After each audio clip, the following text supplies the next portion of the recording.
ಗಳೇ ಮತ್ತು ನಮ್ಮ ಪಕ್ಕದ ಟಿಪ್ಪೂರು ತಾಲೂಕಿನ ಪ್ರಖ್ಯಾತ ವೈದ್ಯರಾದಂಥ ಸನ್ಮಾನ್ಯ ಶ್ರೀಧರ್ ಸಾಹೇಬ್ರೆ ಮತ್ತು ನಮ್ಮ ಏನು ಕಿಡ್ನಿ ರೀಪ್ಲಾಂಟೇಷನ್ನ ಎಲ್ಲ ಸರಳವಾಗಿ ಸಾರ್ವಜನಿಕರಿಗೆ ಹೇಗೆ ಮಾಡ್ಬೋದು ಅಂತಕ್ಕಂಥದ್ದನ್ನ ಏನೋ ಒಂದು ಬಂದಂಥ ಆರೋಗ್ಯ ಸಮಸ್ಯೆನ ಹೋಗಲಾಡಿಸೋ ನಿಟ್ಟಿನಲ್ಲಿ ಇವತ್ತು ಪ್ರಯತ್ನಗಳನ್ನು ಮಾಡ್ತಾ ಇರ್ತಕ್ಕಂಥ ಎಲ್ಲ ವೈದ್ಯಾಧಿಕಾರಿಗಳೇ ನಮ್ಮ ಎಲ್ಲದನ್ನು ಕೂಡ ನಮಗೆ ಕೋಆರ್ಡಿನೇಟ್ ಮಾಡಿಕೊಟ್ಟಂಥ ನಮ್ಮ ಚುಂಚನಗಿರಿ ಸಂಸ್ಥೆಯ ಧರ್ಮೇಂದ್ರ ಅಣ್ಣವರೇ ಮತ್ತು ಎಲ್ಲ ಬಂಧುಗಳೇ, ಇವತ್ತು ಒಂದು ನಾವು ಪ್ರತಿ ವರ್ಷನೂ ಕೂಡ ಹಿಂದೆ ಒಂದು ಆರೋಗ್ಯ ಶಿಬಿರ ಮತ್ತು ಜಾಬ್ ಮೇಳ ಈ ಥರ ಮಾಡ್ಕೊಂಡು ಬರ್ತಾ ಇದ್ವಿ. ಕರೋನಾ ಬಂದಾಗ ಸ್ವಲ್ಪ ಕಡಿತಾ ಇತ್ತು.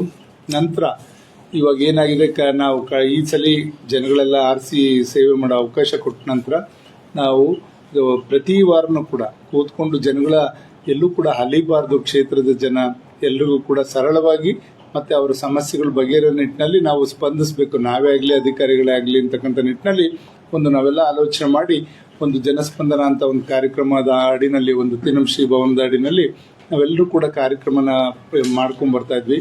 ಅದು ನಮಗೆ 100 ವಾರ ಆಗಿರ್ತಕ್ಕಂಥದ್ದು ನಮಗೆ ಕೂಡ ಆಶ್ಚರ್ಯ ಆಗ್ತದೆ. ಆ ನಿಟ್ಟಿನಲ್ಲಿ ಇಷ್ಟು ವಾರ ಆಯ್ತಾ ಇಷ್ಟು ಬೇಗ ಅಂತಕ್ಕಂಥದ್ದು ನಮಗೆ ಕೂಡ ಒಂಥರ ಆಶ್ಚರ್ಯ ಆಗ್ತಕ್ಕಂಥದ್ದು. ಇವತ್ತು ಅಲ್ಲಿ ಬಂದಂಥವ್ರು ಯಾರೇ ಇರಲಿ, ಯಾವುದೇ ಸಮಾಜದವರಾಗಲಿ ಯಾವುದೇ ಪಕ್ಷದವರಾಗಲಿ, ನಾವು ಯಾವುದು ಕೂಡ ಅದನ್ನು ಯಾರನ್ನೂ ಕೂಡ ವ್ಯತ್ಯಾಸಗಳು ಮಾಡ್ದಂಗೆ ಎಲ್ಲರನ್ನೂ ಒಟ್ಟಾಗಿ ಅವ್ರು ಇರ್ತಕ್ಕಂಥ ಸಮಸ್ಯೆಗಷ್ಟೇ ನಾವು ಮಹತ್ವವನ್ನು ಕೊಟ್ಕೊಂಡು ಇವತ್ತು ಅಧಿಕಾರಿಗಳಾಗ್ಬೋದು ನಾವೆಲ್ಲರೂ ಕೂಡ ಕೆಲಸ ಮಾಡಿದ್ದೀವಿ. ಅದನ್ನು ನಾವು ಒಂದು ಕೈಪಿಡಿನೂ ಕೂಡ ಬುಕ್ಕನ್ನು ಕೂಡ ತೆರೆದಿದ್ದೇವೆ. ಇವಾಗ ಅದನ್ನು ಕೂಡ ಅವತ್ತು 16ನೇ ತಾರೀಕು ಉದ್ಘಾಟನೆ ಮಾಡಿಸ್ತಾ ಇದ್ದೇವೆ.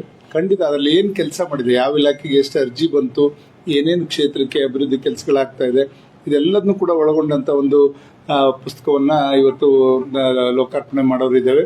ಜೊತೆಯಲ್ಲಿ ಈ ಒಂದು ಅವಕಾಶದಲ್ಲಿ ಏನಾದರೂ ಕೂಡ ಸಾರ್ಥಕವಾಗ್ತಕ್ಕಂಥ ಕೆಲಸ ಮಾಡಬೇಕು ಅಂತ ನಾವು ಯೋಚನೆ ಮಾಡಿ ಇವತ್ತು ನಾವೆಲ್ಲ ಸೇರಿ ನುರಿತ ಹಲವಾರು ಒಳ್ಳೆ ಆಸ್ಪತ್ರೆಗಳಿಂದ ವೈದ್ಯರನ್ನ ಸುಮಾರು 300ಕ್ಕೆ ಹೆಚ್ಚು ವೈದ್ಯರನ್ನು ಕರೆಸಿ ಇವತ್ತು ಕ್ಷೇತ್ರದ ಜನತೆ ಆರೋಗ್ಯವನ್ನು ಸುಧಾರಿಸೋ ನಿಟ್ಟಿನಲ್ಲಿ ನಾವಿವತ್ತು ಆರೋಗ್ಯ ಶಿಬಿರನ್ನು ಕೂಡ ಹಮ್ಮಿಕೊಂಡಿದ್ದೀವಿ. ಅದರಲ್ಲಿ ಇವತ್ತು ನಮ್ಗೆ ಮುಖ್ಯವಾಗಿ ಏನು ಕಿಡ್ನಿ ರೀಪ್ಲಾಂಟೇಷನ್ ಇರ್ಬೋದು, ಲಿವರ್ದಿರ್ಬೋದು, ಇವೆಲ್ಲ